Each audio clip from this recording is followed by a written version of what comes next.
From the shores of Malibu where the waves are pumping, to the Great Wall of China, and back to the streets of Las Vegas where the UFC is coming. We are live. This is It's Time Radio, the show where we talk about what you think about but maybe you're afraid to voice. Do not worry. We will talk about it for you. We talk about everything on It's Time. Sex, drugs, rock and roll, President Trump, COVID-19, film, TV, UFC. You name it, we talk about it. And we're here today with my co-host and producer, TJ DeSantis. TJ, how are you? I'm good, Buff. How are you?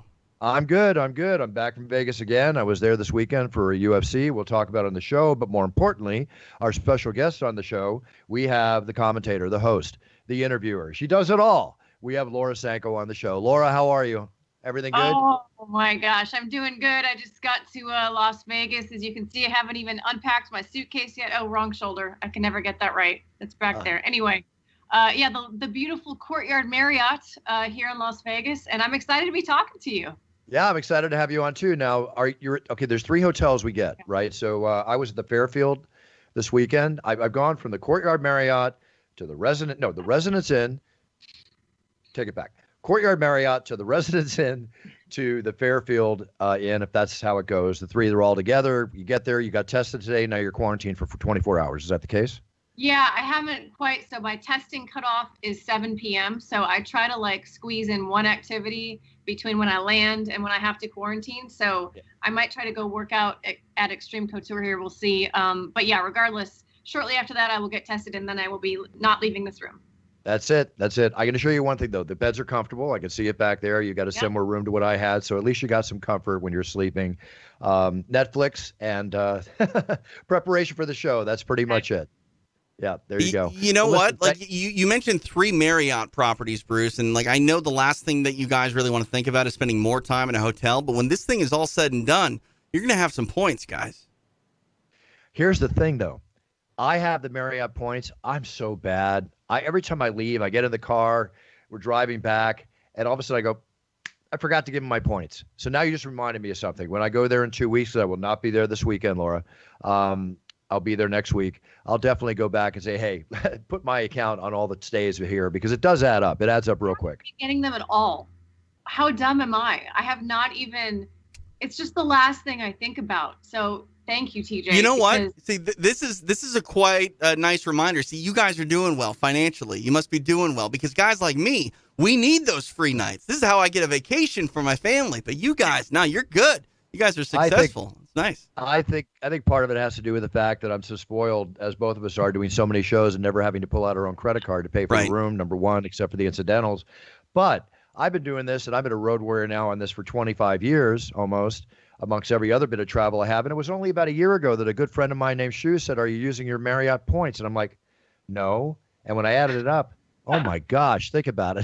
Think about all the free stays, everything. I'm horrible. I don't clip coupons. I'm so bad. I should try and save money. But you know what? I'm going to turn a new leaf.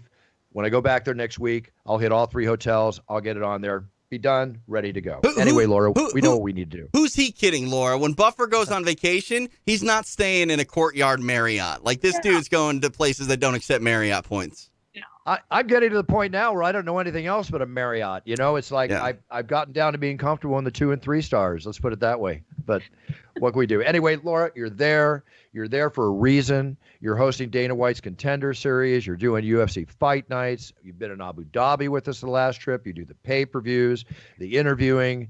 You're a busy, busy gal. So out of all this, have you ever thought that maybe considering all the jobs we have in Vegas, and God knows how long we're going to be going back to Vegas, which could easily be for another 6 to 12 months without even a question, of living in Vegas for these long stints? It's funny because living in Vegas isn't really an option for me because I live on a ranch. We've got 150 acres outside of Kansas City and cattle and all that stuff. So that's not easily transferred, obviously, to another city. I love Kansas City, but I will say I did a photo shoot at one of the makeup ladies, her apartment complex, and I loved it. Her apartment complex is basically just like the Palms. It was so fun, so swanky, really hip and cool. And it was the first time I thought, man, if I ever really make a lot of money doing this, which is I'm a long way from that, I could see myself, renting renting a small apartment, so I at least have someplace consistent to go to. I can keep some things there, because the funny thing about this, so like I'm here so much this summer. I had Amazon send me a Keurig. I order groceries so that they're ready for me at the front desk every time I check in. Like I'm starting to store more and more stuff at the hotel. I think they're getting sick of me. You got to do it though. Like if that's your new home and you're going to be there for prolonged periods of time, like you want to have a semblance of life, which kind of goes back to that old saying, like when you visit somewhere, don't visit somewhere, live there when you're there. And that's what you're doing. Yeah. Yeah. And there's no coffee anywhere. And because I'm on Central Time, and because a lot of times I still have because things are always changing last minute, Bruce knows this. A lot of times the day of a show, I have to get up super early to get my last minute things done. So I'm up at like 4:30 in the morning here, and I can't DoorDash from Starbucks at that hour, and girlfriend needs her coffee. So I thought, you know what? I'm just going to have my own coffee maker, and I'll lug it from the residence to the courtyard to the Fairfield back to the courtyard. Okay, now something's not ringing right with me. Okay, I've stayed in all three places, right? I bring my own food, like you. I bring my own food ready to cook. Also to the coffee. I have my own favorite coffee. I got to have my little bit of hot chocolate and my stevia. I'm very particular about my morning coffee. I'm sure you are too. My cinnamon, the whole bit. So, but there's been a coffee maker in the room, in every room I've been in. Are you saying you don't even have a coffee maker in this room? No, I do. That's the way I'm high maintenance. I don't like their coffee maker. Oh, God. No, I got you. I'm high maintenance too, if that's the case, because that's what I'm saying. I brought my own coffee. I got it. Yeah, I brought my own little K-pods from home. And so I ordered like the cheapest single serve Keurig that I could, just because I think it makes better coffee. And I order my groceries from Whole Foods and have them waiting for me at the front desk. So I have the creamer that I like and all of the stuff. But by the way, guys, I don't think it makes you bougie if you don't want to use a hotel room coffee maker, because that would give me the creeps, to be honest with you. Just me. Well, I got you. But you know what, Laura, I want to pick you up on something. You mentioned your ranch. You know, I know you have a beautiful ranch down there. I'm actually jealous. I love that kind of existence. It sounds awesome. And I was reading an article that back in August, a couple weeks ago, this month, that you were surrounded by 400 police officers, helicopters. They had to use actually your vehicle to search the property. What was going on? A fugitive was on your property? What happened? It's the craziest story ever. Give it to us. It's crazy. Okay, so it starts with, I keep hearing this chopper flying really low, but we live pretty close to a private airport, so it's not super unusual to hear jets or small planes or even choppers flying kind of low. It's not crazy, but I just kept hearing it. And I finally look outside. I'm like, this thing is circling, and that is for sure a police helicopter. And then I look outside, and there are at least 5 squad cars and SUVs that I keep seeing pass like really often. And so finally, I had just gotten out of the shower. My hair's like in a towel. I didn't have a bra on. I just threw a shirt on and ran outside and flagged down one of the police officers. I said, what is going on? So apparently, U.S. federal marshals had been tracking this fugitive for a while. I mean, he's from the area. It's not like a national thing, but they've been trying to get this guy for over a month now. And there's a 300,000 square foot cave on our property. Wow. And it also opens up to another property that's owned by a company that has offices inside the cave. So I think that maybe he had some experience being in that side of the cave and knew that there was an exit onto our property. So what they believe happened is, what they know happened is he took a vehicle, went to that business, got out, went through the entire cave system and left via the exit that goes onto our property. And they found his shirt in the creek. And all I can say is at one point I looked outside, there were SWAT, federal marshals, PD, canine units. I mean, we're talking everything and everyone. And there are some old barns that are pretty close to our actual house. And I looked out at one point and they had, I don't know guns, so I don't know what kind of rifles they were, but they were assault rifles, obviously. Right. And they're like out there, full tactical gear, clearing the barns. And it's just me and my son. My husband's out of town. The craziest shit always happens when Nathan's out of town. And I was like, oh my God, Burke, we have got to go upstairs because I don't know what's happening right now. But long story endless, they searched and searched. They finally came back to our house. There were like six SWAT officers. Well, I guess 4 SWAT officers in our kitchen. It was like 102 degrees out and they're in all this gear. So they came in to cool off and I gave them some water and stuff. And they said, is there any way we can use your vehicle, your UTV to search the land? Because our property is very, very hilly and there's lots of cliffs and creeks and woods. It's not like it's not corn ground or anything like that. It's very woodsy. Right. So I gave them the UTV and they were gone for about, 2 hours. It was a long evening because they didn't catch him by nightfall. And so I was concerned that knowing how big the cave was and how easy it would be to hide out on my property, that he would just hang out there until nightfall and then try to leave once he knew the chopper could no longer be circling looking for him. So I was a little uneasy, not having my husband in town. I should know how to use a gun. We have a couple, but I don't know how to use either of them, if I'm being honest. Just pull the trigger. Go ahead. Well, I could probably figure it out in a pinch, but I don't know. It didn't really seem like the smartest thing to do. So, and I had to leave for the airport at 4:00 in the morning the next day. So it was a nightmare. We ended up spending the night at my sister-in-law's house, and then she took Burke back with the nanny, and I had to go to the airport. But it's a lot of excitement, too much excitement. I don't need that much excitement. SWAT teams, police officers, like all-terrain vehicles, caves. Like, you're just missing Batman. Like, this story has everything but Batman. Actually, a little different. I mean, with the K-9 units, the U.S. Marshals. Did you see the last Rambo movie when he had the big ranch and the underground caves? Oh, he had like the underground caves. He set up all the booby traps, and when the bad guys came to get him, they were always in for the worst hell they could possibly even think of. That's what he reminds me of now. I think that underground cave would be really cool to have, like the escape route, the weapons stash, the whole 9 yards. Of course. Do something with it because we have this cave. We have this massive, like I said, 300,000 square feet, and it's temperature controlled.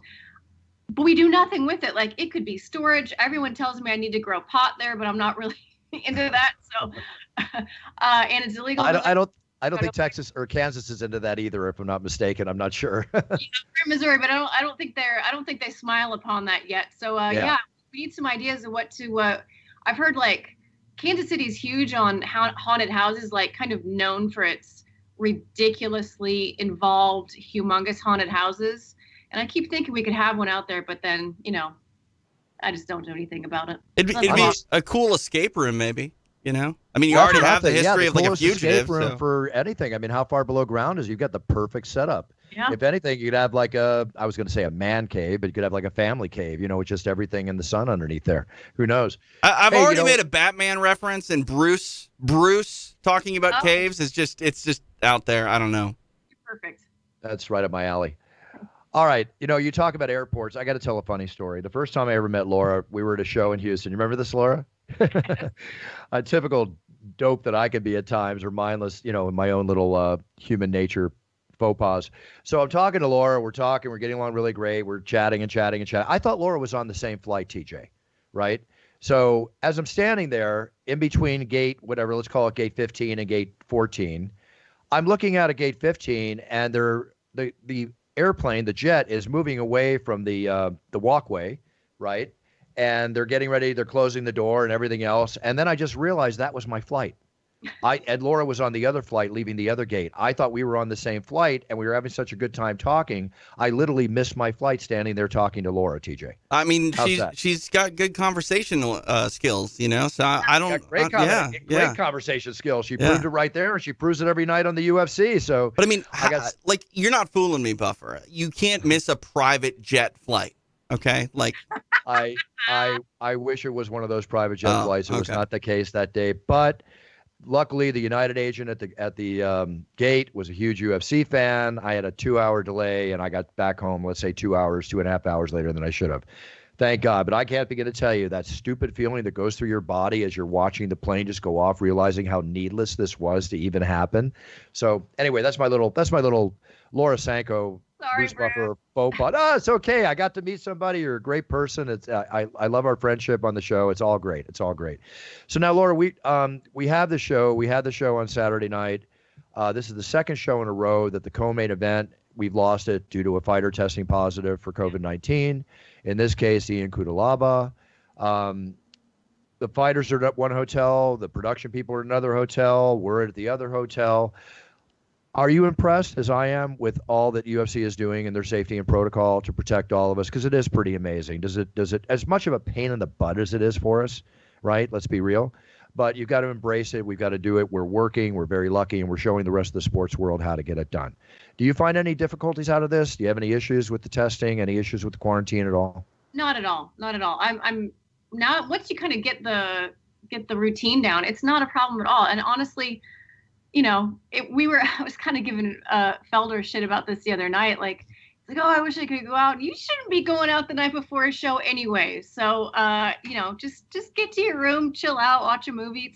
It's not a big deal. And I'm very impressed with everything that the UFC does, all of the steps that they have taken to ensure that people are as safe as possible. And, you know, I think things are going to happen like what we saw. But frankly, when I see things like fighters testing positive, it doesn't concern me. It makes me realize that the protocols that they're putting in place are working, you know, and Absolutely.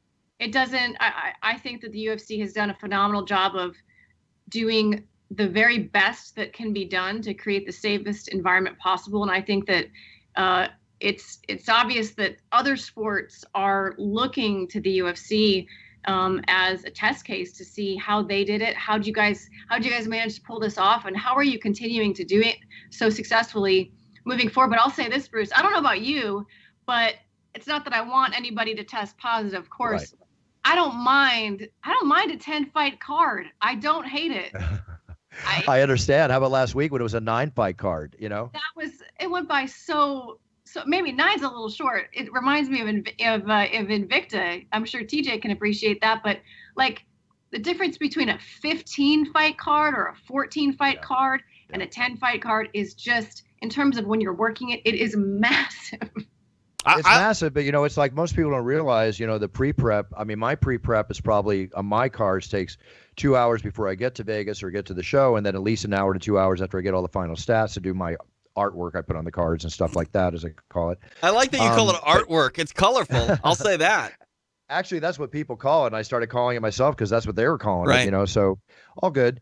But the prep work that you have to do, you know, getting to know the fighters, getting to know what you need to get into them for their interviews and stuff like that. What do you enjoy more? Do you enjoy more the hosting, the interviewing, the combination of the two, or just the whole experience itself? I mean, really the whole experience itself. I think in terms of what really, you know, plays to my heart, I would say Contender Series is probably my favorite thing that I do. It's not nearly as prestigious as being involved in a pay-per-view or even, you know, some of the bigger fight nights that I get to work on. But right. There's just something about those fighters and the moment of realizing a dream that is just, it's so incredible to be a part of. I love my work for Invicta because I'm able to stretch my legs a little bit more there, and I get to work with TJ and actually do color commentary. So I think I have so many different little roles I play, and there's stuff I love about each and every single one of them. But yeah, I think Contender Series is probably the best blend for me because they do allow me to kind of provide a little bit of analysis and showcase my fight knowledge a little bit more than maybe on a traditional ESPN card. But then again, like I said, Invicta will always be home, and I love working with TJ. Oh, TJ, I'm going to get a tear in my eye. Hey, listen to this. I love it. Yeah. Laura will also not be afraid to maybe step in someday for someone who pulls out of a fight. Like, she's still game. She's still got that itch to get, you know, punch somebody in the face from time to time. Hey, the girl's in shape 365 days a year. But, you know, speaking of which, that's a question I was going to ask you, Laura, is that you watch the ladies fight. You know, you watch Mallory Martin and Hannah Cyphers go at it, you know, the other night. And it's like, does this get you, like, going? You watch Alexa Grasso put on the form she did against Kim and say, God, I got the itch. I want to get back in. Does it ever occur to you? And could it ever happen? It does occur to me. It does get my juices flowing. I just, the thing for me that's different than maybe a lot of people don't realize is that it's not so much just a matter of, oh, I want to do it. So the UFC doesn't have my weight class. I weigh 118 pounds when I'm out of shape, which is now. So if I was in fight shape, I'd weigh closer to like 114 and I would cut to 105 or 106, hopefully. And so the UFC doesn't have my weight class. I can't compete, especially at this age. I could never compete against the strawweight girls because they're cutting from, 130 to 133, and they're strong, and they're, a lot differently built than I am. I'm not short. I'm kind of tiny boned. So I think if the UFC had an atomweight class, I would probably feel a lot different than I do. As it is, I enjoy my job, and I'm so grateful for the fact that I get to be really close to the sport Right. still, even though I don't compete in it anymore. But one of these days, I'm gonna do some combat jiu-jitsu. I'm gonna do something. You'll see me somewhere again. Hey, listen, the combat jiu-jitsu, speaking of which, TJ, I love the combat jiu-jitsu because I was announcing Eddie Bravo's shows for a while until about a year ago. TJ fills in for me now. But TJ, is he still having his events? Yeah. There was so he kind of branches off and gets innovative. Like 2 months ago, we did a show called Jiu-Jitsu Overtime, which was just the overtime portion of traditional EBI rules. But yeah, no, there's a combat jiu-jitsu, at least one more, I think, coming up before the end of the year. Very cool. Very cool. No, I can see it. I mean, once a fighter, always a fighter. It's in your blood. It's got to be. What is your record professional fighting? It's pretty short, Bruce. I am 1-0 as a pro. I was 6-1 as an amateur. So I like to smush it, but it sounds a lot better if you say 7-1 overall. I think just undefeated. One win, no loss. I mean, it'd be hard for me to say that, but it's still undefeated. You can spin it this way: nearly 10 fights with only one loss. See, that's how commentators do it. There we go. All right. As a commentator, you can get that off really, really easy. Laura, I was so bummed. When I rarely get bummed when a fight gets cut because obviously in the case of COVID, I just think about the fighter getting healthy and, taking care of themselves and their family and everything. And or if a fighter gets hurt, I hate seeing fighters get hurt. But I got to tell you, I was so looking forward to Iwan Kudalaba and Magomed Ankalaev. It just, that fight had fight of the night written all over it, but Ricardo Lamas and Bill Algeo, they certainly delivered. They got the fight of the night. Alexa Grasso, she really shined. Neil Magny subdued and detained Robbie Lawler the way he did, as did Alexander Rakic on Anthony Smith. It was a very interesting night of fights. And I think the star of the night that really shined, or one of them, is a guy that's out of the Contender Series, is Impa Kasanganay. Say that again, Buff. Okay, you ready?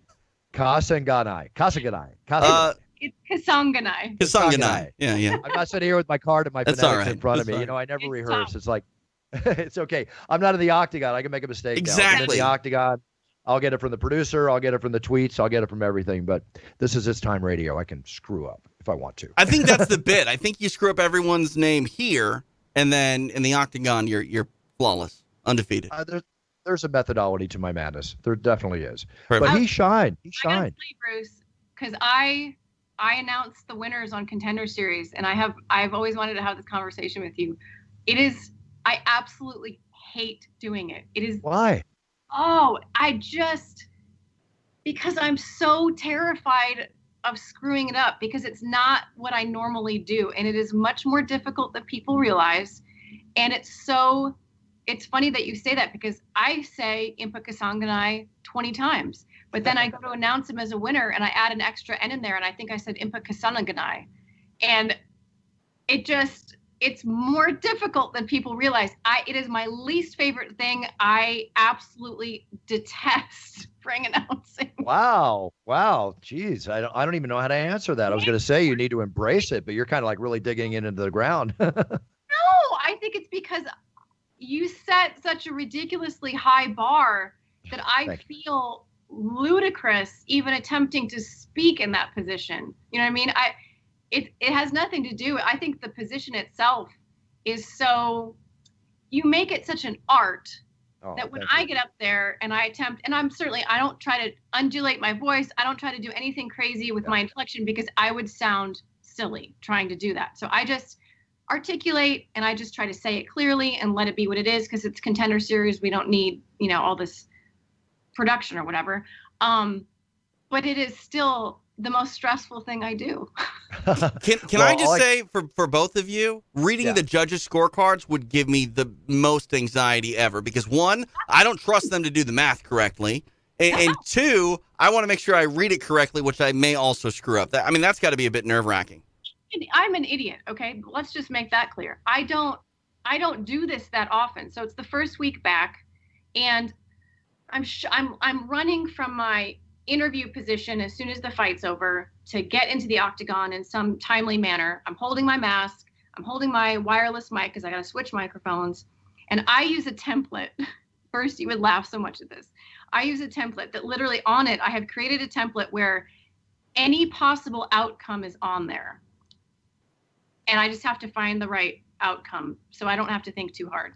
So I go out there, and the woman from the commission says, okay, unanimous decision. And then she reads me the scores, and I write them down, and I fold my paper, and I'm ready to walk into the octagon. And I walk in the octagon, and I start to say it. And I realize that I wasn't paying attention. Then she read me the scores backwards. She read the small number on top, big number on bottom.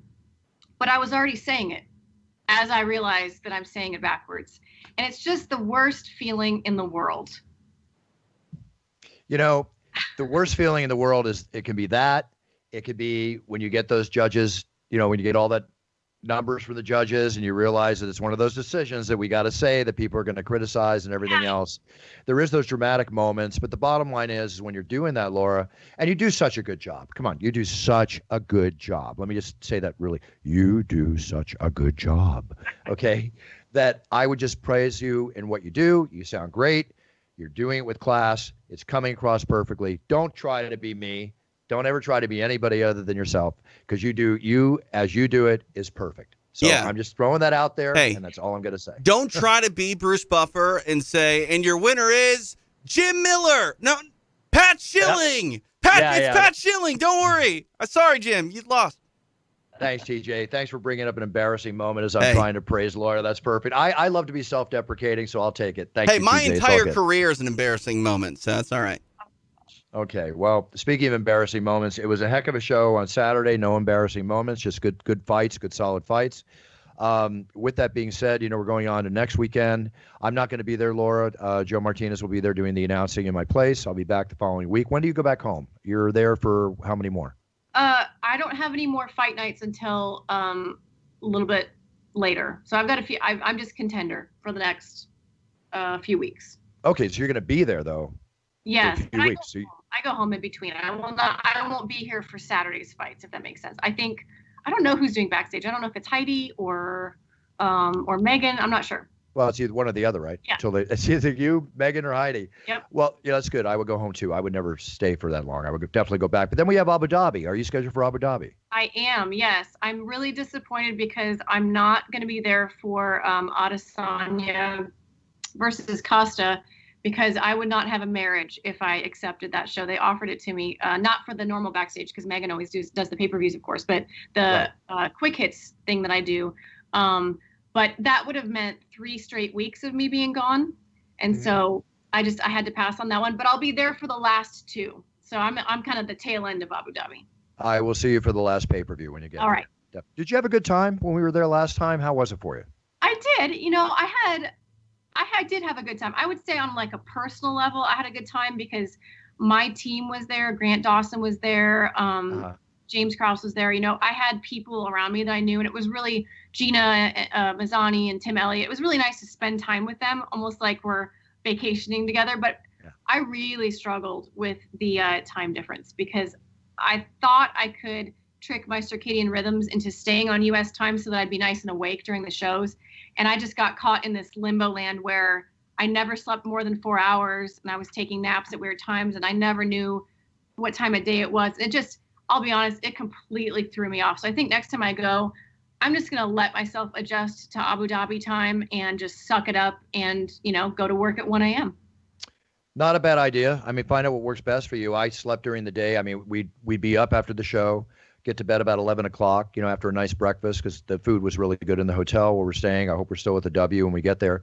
And then sleeping all day and staying awake all night. As much as it made it easier on my body to a certain degree, it doesn't. It definitely has an effect. And when I got back, staying even on LA time the way I did, it definitely hit me for a few days when I got back. And I rarely ever get any jet lag, you know. Yeah. So it is what it is. We're UFC Road Warriors. We do what we do, and that's the name of the game. You know, Laura, one more question before you go. And Heidi, she does boxing. Megan is branching out into other sports. You have a very wide demographic appeal yourself. You're doing MMA. We work with ESPN. I'm sure you've had phone calls. I'm sure there's been some nibblings of something. Is your goal to expand your career into other sports without taking away from the great work you do with the UFC? Is that a goal, and are you open-minded to that? To be honest with you, I think No. I want you to lie through your teeth, please.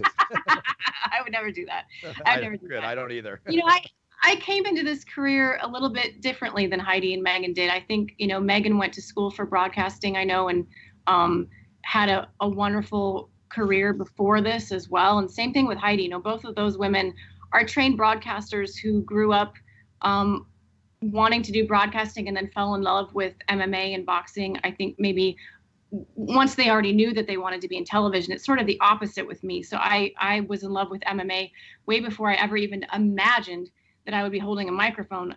So the reality is I really don't have a desire to do other sports. That's not to say that I would turn down some phenomenal opportunity, but the reality is that my real goal is to grow my career within the UFC, whatever that looks like. I'd like to be able to continue to stretch outside the strict reporter box and do analysis work whenever it makes sense. Like I said, I love doing commentary for Invicta, and I don't know that will ever happen with the UFC because they have such excellent commentators as it is. But that would be a dream of mine. Again, I don't know if that'll ever happen, but we'll see. And maybe Contender Series, who knows? But that's kind of the growth I would like to have for myself eventually, and the growth I'm striving for is more within the UFC world and branching out beyond the backstage reporter role, and less so much about working for the NFL or the NBA or that. What about equestrian?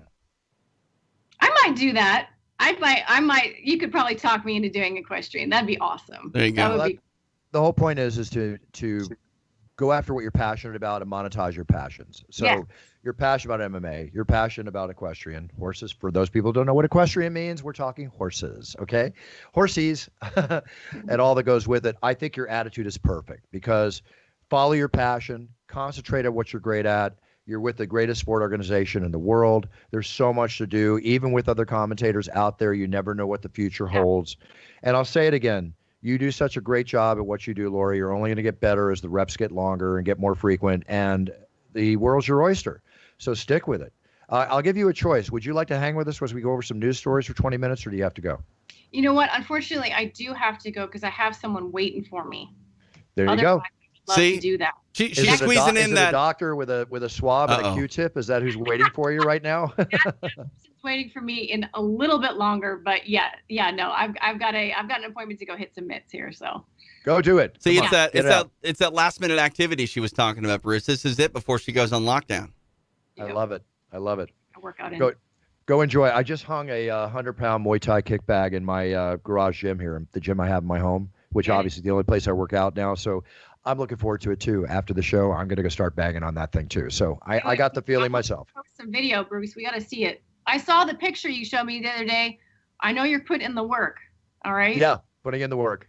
Definitely putting in the work. I always put in the work, Laura. I've never stopped, and I never will. I've never started either. I've never started, and I never will. Then don't, because honestly, once you start, then you have, it's just too much. Just don't at this point. You're doing great as it is, TJ. But everyone says get in shape, and I'm like, round is a shape. Pear is a shape. Yeah, you're in shape. There you go.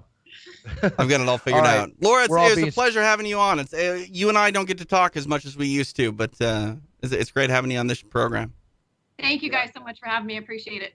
Yeah, real pleasure, Laura. Now go show them who's made of steel and vigor and everything, and throw those lefts, throw those rights, get those rounds in, and get ready for your show. Go do it. Go do it. Thanks, TJ. See you, Laura. All right, Laura. Take care, Laura. Cheers. Bye-bye. All right, we're back. Laura Sanko. I've been wanting to have her on the show for quite a while. We've been working together for a long time. I like I said, I never forget that airport story, TJ. That was the funniest thing. And that's the thing, too. You miss your flight, and your whole entire day is changed.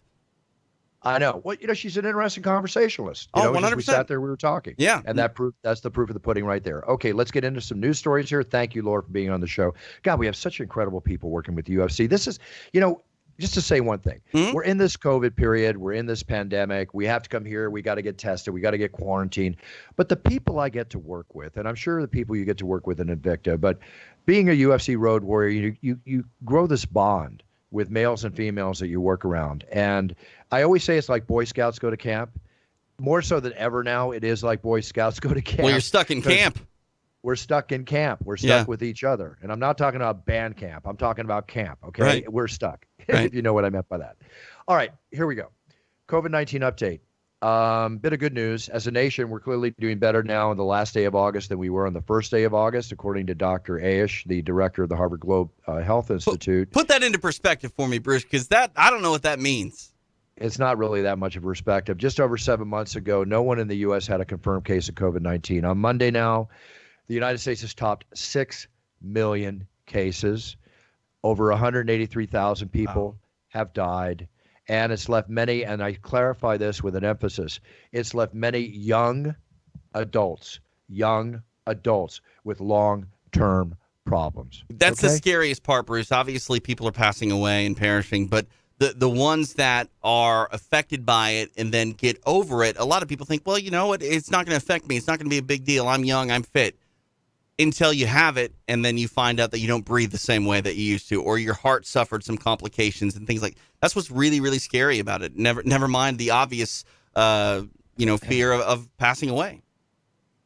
Totally. And until it gets close to somebody, until it hits you in a 6 degrees of separation or it hits you close at home, I don't think you're going to react properly. I mean, most people will not react properly as the example you just gave. It's not real to so many people. That's part of the problem. That's part of the problem. Yeah, it's just so many people. It's just a news story, and I'm happy for them that they haven't been impacted by it. You know what I mean? Like, I don't want any of their loved ones or friends to get it and suffer complications from it. But when you keep hearing about things, and maybe you go down the YouTube rabbit hole and search plandemic, you're not really understanding the gravity of the situation. And I guess for those people, I hope that they can stay in that bubble, if you will, forever. But the truth is, there's a lot of reality to this, and when you feel it, it hurts. Well, it hurts, and it hurts for other reasons too. I mean, even though daily cases have come down, deaths are starting to decline, hospitalizations are somewhat down. This is good news, but it's largely because of the smart policies that have been put in place and followed in place even after mistakes have been made in Texas, Arizona, and Florida, with the closing of the bars, the masking, the gyms, the whole 9 yards. The detriment is the economic situation and everything that's affecting the people that's affecting, and it's going to get worse. And I don't mean to be a pessimist, but again, here we are. It is August. We're about to go into September. What does September mean? September is flu season. People are now, the doctors are saying it is more important now than ever, not as a battle against COVID necessarily, but get your flu shot. Definitely get a flu shot this year, just to give you that little bit of extra strength. In one case in particular, so you're not further compromised. God forbid you ever come in contact with the COVID virus. So that's that. That's COVID. We know it's ongoing. We're going to probably be back into a pandemic situation potentially in November. I don't think we've left it. I know. I don't think we left, but what it means is that we may not have left by November. We could still be in the same thing. Here's my question, Bruce. You say we're going to go into flu season, which, we are. And COVID-19 is last year's virus, right? It's COVID-19. That's what the 19 stands for. Right. When will this thing evolve? Like, when do we see a new virus that we essentially almost have to throw out any sort of information that we know about COVID-19 because the new flu essentially will be upon us? That's what I worry about. I worry about it too, but listen, nobody has a crystal ball. No medical experts have a crystal ball. Right. It's all going to be the proof in the pudding and the facts that are going to take place. It's already been said that come November, there's potentially a new strain that could be created that comes out, right? Causing us to go through whatever we go through again. There's talk about the 3 vaccines. All we can do is cross our fingers, hope for the best, stay positive, and do what we have to do, and try to stay as healthy as we possibly can. That's really all we can do. I mean, nobody's got an answer. Nobody's got a crystal ball. Say it again. Do you? I don't. I mean, if I had a crystal ball, it's just a crystal ball, and it's worth whatever it's worth. It's not going to tell me any information. All right, well, I'm going to give you some crystal balls of value here in a second. We go into some collectibles that'll blow you away. But before we do, there's a couple stories here we need to discuss. I'm going to go back to I'm not going to go too much into the protests and politics. We talk about it. I'm not interested in creating a civil war on the show, which just seems to be what's happening around the country with everything going on. But it was so disturbing watching that video of that 17-year-old kid, Kyle Rittenhouse, who was charged in the shooting deaths of the two anti-racism protesters in Kenosha, Wisconsin. I know we touched on it last week. We didn't really. Well, maybe we didn't. Okay, I don't think it had happened yet. Did it not happen? I thought we did touch on it, but maybe we. I watched that. If we did, I didn't know. I mean, that was the one thing I had heard a little bit about it, Bruce, but I didn't know the depth of it, and because I was out of the country, and that was one of the most disturbing videos I've ever seen. 100%. Yeah, very disturbing. There's. Again, I know you don't want to go down this sort of line of conversation, but what you want to say. But the bottom line is this: we've talked a lot of controversial things over the 10 plus years that we've done the show. And there are always times where I can find a thread of an argument on both sides just for conversation's sake. I can't find that here, Bruce. No. I can't. And that's what I don't understand. I don't understand the controversy here. I don't understand the division in this country about things like this, because there's the right side and there's a wrong side. And I'll leave it at that. It seems so simple. It's black or it's white. I mean that in respect to two choices. It's black or it's white, bottom line. And look, that was that. I just got to stop. So I just wanted to stop so bad, and I'm afraid it's not going to. There's going to be other instances, obviously, because that's what's brewing out there. And the problem is we're marching closer and closer to an election, which is just more divisive, to our society. And I hope that whatever happens, I mean, we talked about this in 2016. I hope whatever happens on election day, somehow we just get back as a strong nation. I mean, I have my own personal feelings about it. I'm sure you do as well. But I just hope that we can just come back together when it's all said and done. I'm hoping for the best too, my friend. I'm a positive person. I'm going to keep that positive attitude. We'll see what happens as it all comes out. Speaking of, we'll get off this for a second onto something that's very tragic. People pass away every day. We know that. We're dealing with that more so with what we've been talking about for the last 15 minutes. But the tragic passing of Chadwick Boseman at 43 years old of colon cancer, very fine actor, very well adored, classy, great reputation, fighting this for 4 years, nobody really knowing about it except his family, still working, still going and visiting terminally ill children and doing a lot of things that, if you've read about this gentleman and everything's gone through during those 4 years, my condolences, my best wishes, and my everything goes out to his family and loved ones. But also, I think that this is proof that, most men, or all men, when they pass 50, should get a colonoscopy. The colonoscopy is about finding if there's something wrong in your colon cancer down there. If you have a family history of colon cancer, I would say this is proof that you should not wait. And I'm not a doctor, folks. Right. But I would talk to your doctor. You should not wait until you're 50. Yeah. Right? You should probably be getting colonoscopies in your late 30s. This is proof right here to protect yourself, anybody out there with a history, live and learn. But the bottom line in here, very tragic passing of a very talented, classy actor and human being. And I just want to recognize that and send out my condolences to his family. Yeah. No, 100%. Co-signing that. Absolutely. Now, on to another subject. Not, again, I hate changing from sensitive subject to other subjects, but we are a news show at this point. We have to talk about it. Amazon. They are this much closer to drone deliveries. Yeah. It's going to be a thing. Deliveries. Yeah. I know. 30 minutes or less, drone deliveries to your house. That's what is amazing. that going to cost? Like, that's what's crazy to me. Like, I don't know. And I assume that the drones need to be somewhat nearby, the place that the order is being taken. I don't know what the lifespan of those batteries are or how they really operate, but you're not flying a drone for 100 miles. Well, we'll see. It's very interesting. I mean, it's another thing with Uber saying eventually they'll be flying cars. And also I understand Uber might not even, they might close work here in California. They came to an agreement to extend it, but the state of California wants to mandate that all drivers for Uber are company employees. And employees, right. There are complications if, Uber doesn't want to make them employees. And there are a lot of things that go, along with making contractors employees that are, maybe not cost effective for the company, but hopefully they figure it out. Yeah, well, it's not cost effective. The immediate reaction as a company, when your employees are independent contractors, you don't have to match and pay their taxes. Suddenly, as employees, you're going to have to match pay taxes. There's probably insurance. There's potentially 401k. All this, it creates a lot more of a financial output for the company itself. Right. I remember Uber, what was it like even as of last year? They were claiming at the end of the year that they weren't even profitable, considering all the money they're making. I don't believe Uber has ever turned a profit, at least on the books financially. No. At least on the books. Yep. At least on the books. Well, that's Uber. Then we'll talk about Apple. Apple split 4 ways today. Tesla split 5 ways. What does that mean, split? Explain that to me. Well, let's say, for instance, that as an example, Apple, I'm not giving the exact pricing, but let's say it was $400 a share. Okay. To buy a share, you'd have to buy for $400. Right. Now a 4-way split means the shares are $100. If you have, okay, so there's more shares out there then. Yes. So let's say, for instance, to do this correct, you had 25 shares of Apple. Right. Right. Now you have 100 shares. Let's Makes say at sense. 25 at 400. Right. Now you have 100 shares at 100. Mm-hmm.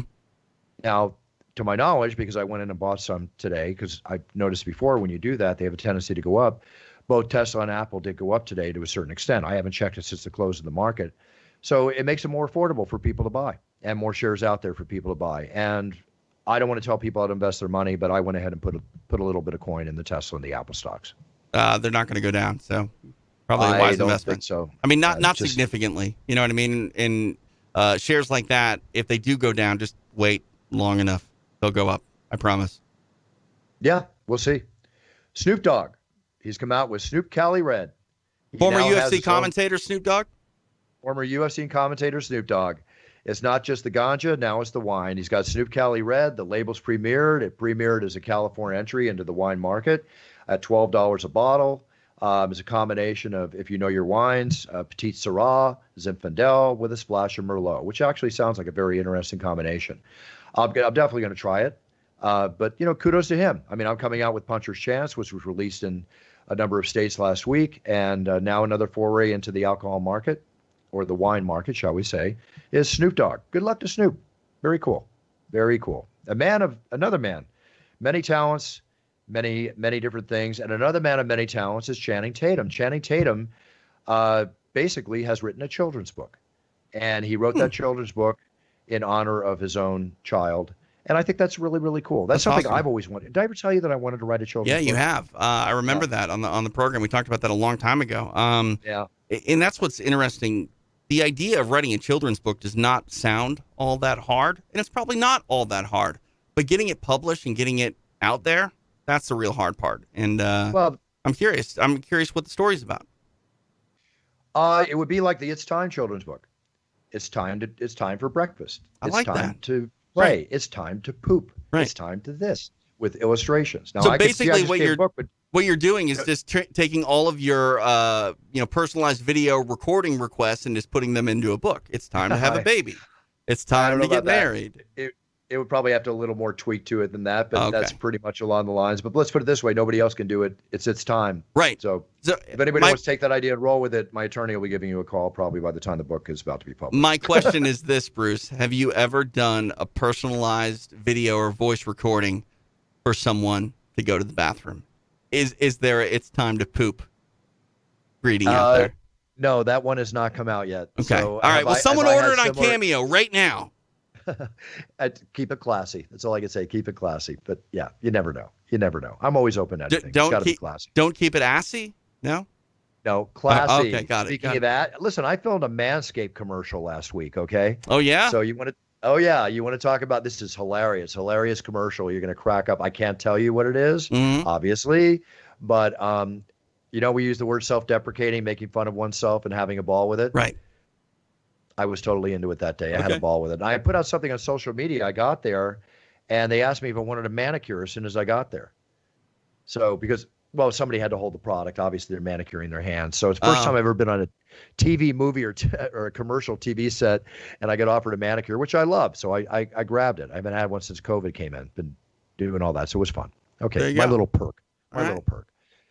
Did you ever see Bill and Ted's Adventure? Of course. Which one? The Excellent Adventure or the Bogus Journey? Yeah, there was 2, right? Yeah, there's an Excellent Adventure and a Bogus Journey. Okay, well now there's 3. They're Okay. coming out with a new one. 29 years later, Alex Winter and Keanu Reeves are playing Bill and Ted. It's called Bill and Ted Face the Music. Okay. Right? Yeah. And I got to give Keanu Reeves a lot of credit. Okay. He did this movie 29 years ago, went on to a glorious career with all that he's done. Right. And recently, of course, the John Wick movies, which I love and always fun to watch. And now he gets out of John Wick, kicking ass, taking down all the worst bad guys in the world you can possibly think about. And he's back to Bill and Ted Face the Music. That's called an actor. Nothing wrong with that. An actor will do anything. Nothing wrong with that. Yeah. All good. I like it. I Get like to it work. a lot. Get to work, Keanu Reeves.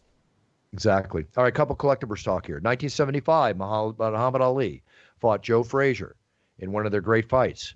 The white shoes that Muhammad Ali wore in the ring are being auctioned off by Heritage Auction Sports, and the starting bid is $199,000.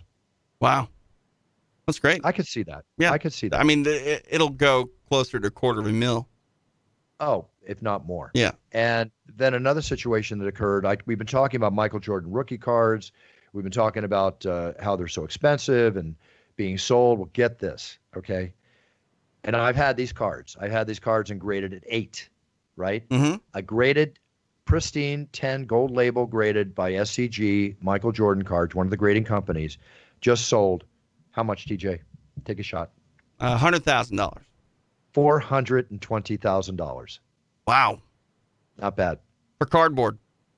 Cardboard. There we go again. Cardboard. All right, this is an interesting story. I call this a feel-good story, okay? All right.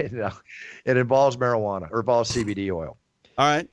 Okay, stressed, anxious, depressed. It turns out elephants, TJ, are a lot like human beings.